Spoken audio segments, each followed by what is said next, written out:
One of the most astonishing theories of quantum physics is that we do not live in just one dimension of reality, but that we are immersed in many parallel realities which are very similar to our own. By their very nature, stories of these other dimensions and parallel universes are hard to prove or disprove. But here we look at 5 stories that might help to uphold Einstein's belief that the past, present, and future all exist simultaneously, and that time is merely an illusion. Sit back and enjoy. The Greenskinned Children of Woolpit. Woolpit is a beautiful village nestled in the English countryside of Suffolk. Like many other settlements in Britain, Woolpit's history can be traced back for 2,000 years, and the origins of its name have been debated over the years. It was thought that there were links to the wool trade, yet the village was named in a document of 1005, long before the wool trade began. It was also thought that there were once wolf pits dug outside the village in order to protect its citizens. However, the most likely story is that it was named after the Earl of the Eastern Angels, Alf Kettle, whose name means wolf. Sometime during the 12th century, villagers were working in the fields outside of the village in order to bring in the harvest. On taking a break, they were surprised to see 2 strange children walking towards them from the tree line. The young boy and girl looked frightened, and their skin had a peculiar green tinge. Their clothes were made from strange materials, and they spoke in a new kind of language that the villagers had never heard before. The children were taken to Wilkes Hall, which was the nearby manor of Sir Richmond de Colne. After being given bread and other food to eat, the children became quite upset and refused to eat for several days, even though they were obviously hungry. Then, after seeing a servant carrying a tray of raw beans, the children took the beans and gobbled them down instantly. At the time, the story was verified by 2 independent sources. A man named Ralph of Coggins Hall, who wrote about the children in his books, The Chronicle of England, and another monk named William of Newbury, who also wrote about the incident which had reached him at his monastery in North Yorkshire. And although he lived far away from Woolpit, he was so convinced in the reliability of his sources that he wrote about the children in 1189 in his book The History of English Affairs. The 2 children stayed at Wilkes Hall for several weeks and continued to survive by eating the raw beans until they were finally persuaded to eat other things. Eventually, the green tinge on their skin faded and they began to look like normal human children. Sadly, the boy became sick and died, but the older and stronger girl thrived and was able to learn English. Coggins Hall wrote that the girl went on to describe the land that she and her brother had come from as a place of permanent twilight. She said everyone and everything in the land was green. She called it St. Martin's Land, and said that there was a huge river and a bright land could be seen on the other side. She said that she had been herding cattle with her brother when they heard bells and followed the cattle into a dark cave, only to emerge into bright sunlight, frightened and bewildered when the villagers of Woolpit found them. Able to integrate into her new surroundings, the girl became a servant at the manor house and later married a local man. So could the children have crossed over from another dimension through some sort of mysterious doorway? What do you think? The Beatles never split up. In 2009, a man calling himself James Richards set up a website page. On it he describes how he was transported into another parallel dimension, and there he was able to steal a cassette tape of a never-before-heard Beatles album, because in this other dimension, the Beatles had never split up. On his webpage, James recounts the story of his interdimensional theft. On the 9th of September 2009, he was travelling home to Livermore, California, from his friend's house in Turlock, when he realised that his dog was needing to take a toilet break. He was driving through a place called Del Porto Canyon, and the time was approximately 2 p.m. The dog ran off, chasing a rabbit, and James ran after it. The ground was uneven and full of rabbit holes. James soon tripped over and knocked himself unconscious. When he awoke, in a furnished room, his head was bandaged and he could hear traffic noises outside. This made him feel uneasy because he knew that the place where he had fallen was a rural area and away from civilization, There was also a strange electronic machine in the room that James didn't recognise. The door opened and his dog ran in, followed by a man. He introduced himself as Jonas and asked if James was okay. He said he had found him unconscious in a field with his dog. James replied that he was fine and asked where he was now. Jonas replied that his house was about 20 feet from where he had found James in the field. James said that this was impossible because there was no houses for another 20 miles around the place that he had fallen. Jonah then told James that what he was about to tell him would be incredible and that he probably wouldn't believe him. Jonah said the machine was a transporter that had brought James into a parallel universe. He said he often travelled to our Earth dimension, and after finding James injured and laying in the hot sun, he decided that the best thing would be to bring him back, although he wouldn't normally take people through the portal.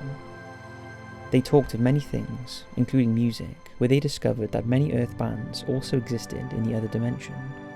They began to discuss the Beatles, and Jonas showed James some cassette tapes that he had because CDs didn't exist in his world. The names of several of the albums were the same, but some were new to James, and Jonas said that his brother had just been to one of their concerts, meaning in this world the Beatles were still together. James asked if he could make a copy of one, but Jonas got freaked out and said that James was not allowed to take anything back to his own world, because it was not safe. Later, when Jonas was distracted, James was able to slip one of the tapes into his pocket, and he later returned to our world, back through the portal. James ends this tale by making a plea for any other dimensional travellers to get in touch with him. The album is called Everyday Chemistry, and all 11 tracks of the album are available online. It's a mix of different elements from several of the Beatles' solo albums, with some new parts added in. So did James really stumble across a doorway to another dimension, or is he merely telling a tall tale? Carole McElhaney. Carole was travelling through San Bernardino in California on her way to attend a sheepdog trial. She saw a sign for Riverside and knew the place well, as her family's ancestry was rooted there. She decided that she would visit Riverside the next day to see her childhood home and visit her grandparents' graves in the cemetery. After staying in the area overnight, she returned to Riverside, but she found that everything had changed. The street where she had lived after leaving college was there. The house numbers were the same, but the bungalows looked different, and her house had disappeared completely. On the street where her grandmother used to live, the houses were all new, and there were no trees like Carole remembered. Her grandmother's house and the house next door, where her aunt and uncle had lived, were both gone. The street was full of modern-style houses, unlike the large Tudor-style house that she remembered her grandmother living in. Most troubling was the fact that Carole could not find the cemetery.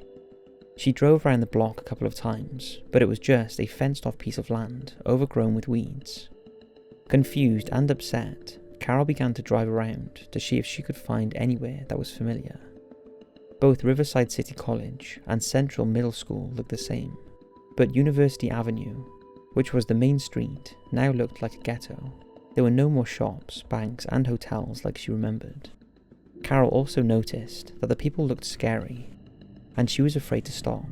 She felt as though getting out of the car would cause her to be trapped in this creepy other world forever. After a couple of unnerving hours, she decided to drive back. Once she arrived, she found that everything was back to normal. Several years later, Carole's father died, and as he had asked to be buried in the same cemetery as his parents, she had to return to Riverside. Once there, Carole found that everything had returned to normal. The cemetery was no longer a vacant plot. The streets and houses and University Avenue had all returned to normality. Was Carole, like she believes, transported to another dimension? She believes that if she had got out of the car, then she would have gone missing, unable to ever return to her own world. She thinks it was the same Riverside, but she had reached it by somehow going down a different dimensional path. The Professor from Venezuela and the Pear Child of Tenerife. It was a bright sunny day in the South American city of Merida, Venezuela, during the early 1970s. A university professor was returning to his car on the campus of the University of the Andes. The professor was seen by several eyewitnesses as he walked across the parking lot. He stopped a couple of times to talk to students about lectures and papers as he walked towards his car. He got into his car, and on seeing two of his students waving to him, he waved back before closing the door.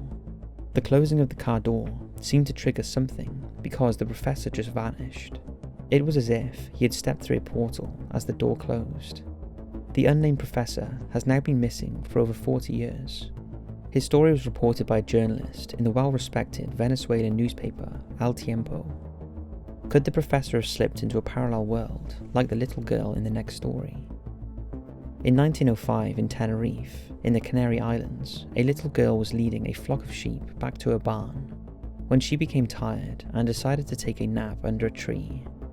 She was awoken by a tall, white being that led her by the hand to a cave which was full of other similar beings. In the meantime, her family had begun frantically searching for her, as she had been missing for several hours. They searched for the girl for many years after, but she had mysteriously vanished. The girl, after spending what she felt was a couple of hours in the cave, returned to her family. Her family was astonished to see her return several years after her disappearance, but looking exactly the same age as when she had left. Out of fear, her family hid her away, scared that she would be seen as cursed, and researchers have been unable to discover her identity. She became known as the Pear Child of Tenerife. Could this be proof that anyone travelling to another dimension will have to pay the high price of time bending? Where on their return, everything and everybody that they knew and loved could have aged or even already be gone. Lorena Garcia Gordo. For anyone who has ever seen the Gwyneth Paltrow movie Sliding Doors, they will know just how Lorena Garcia Gordo feels.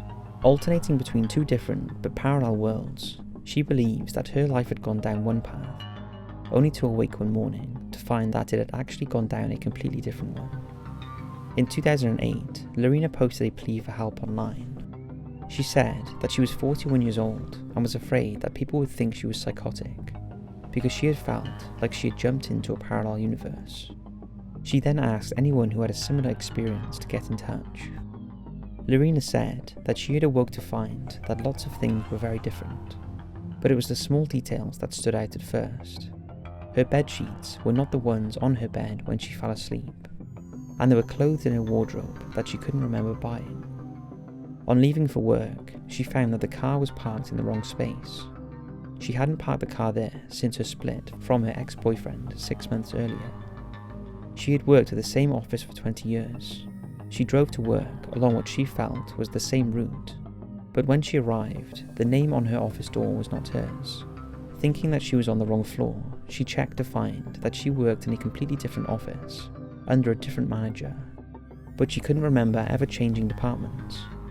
Panicking, she checked all over her ID, which proved to be the right name, picture, and address. So she went to visit the doctor to check that she hadn't been drugged or was suffering from amnesia. All the tests were apparently negative. Stranger was the fact that she had split up from her old boyfriend of 7 years 6 months previously and had been dating a new man for 4 months. She knew him and his son quite well, so she called his number, but someone else answered the phone, only to tell her that no one there answered to the name she gave. She was so convinced that he did exist, she even hired a detective to try to find him, but there was no trace of him or his son in that city.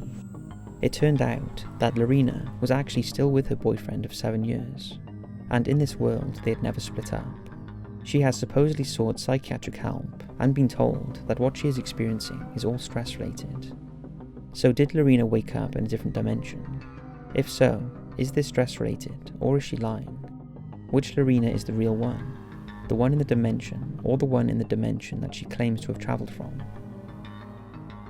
So that's 5 stories that suggest multiple dimensions exist.